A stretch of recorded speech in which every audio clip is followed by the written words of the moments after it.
et l'arrivée de la réforme des retraites au Parlement. Dès aujourd'hui, les députés examinent le projet en commission des affaires sociales. À la veille d'une grande journée de mobilisation, Elisabeth Borne affiche son inflexibilité. Plus négociable, ce sont les termes employés par la Première ministre hier au sujet du recul de l'âge légal de départ, à savoir de 62 à 64 ans.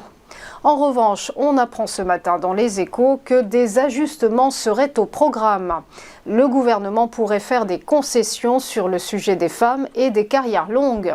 Ce samedi, dans Le Monde, le patron de la CFDT, Laurent Berger, avait averti « Ne pas tenir compte des manifestations serait une faute ». On reste dans les dépenses publiques et on poursuit avec une autre détermination, celle de Bruno Le Maire. Dès le budget 2024, le ministre de l'économie promet des réductions de dépenses significatives.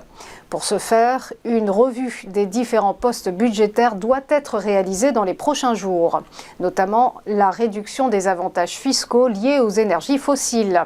Rappelons que la dette française culmine à 113% du PIB, soit près de 3 000 milliards d'euros, un chiffre qui n'a cessé d'augmenter depuis la pandémie de Covid-19.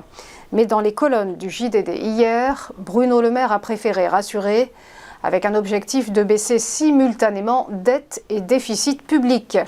Et déficit qui s'élève à 6,4% du PIB, loin donc de la fameuse règle européenne des 3%.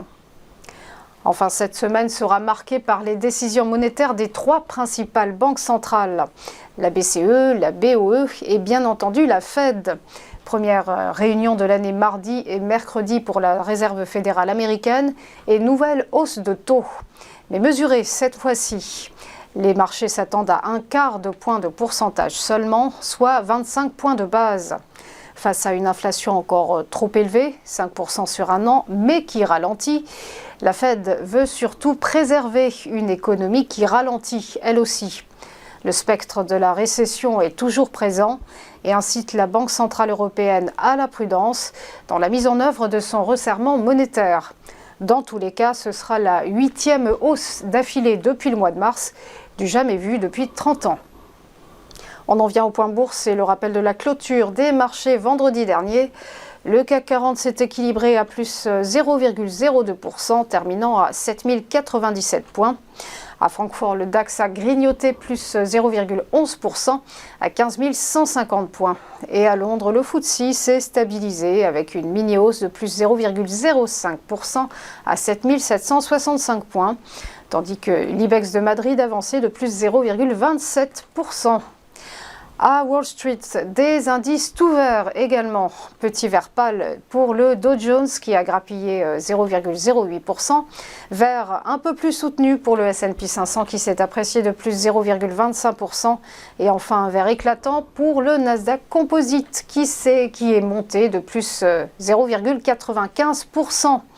Terminant par le Nikkei, l'indice japonais s'est amélioré de plus 0,19% ce matin, contrairement à son indice élargi, le Topix, qui lui a cédé moins 0,04%.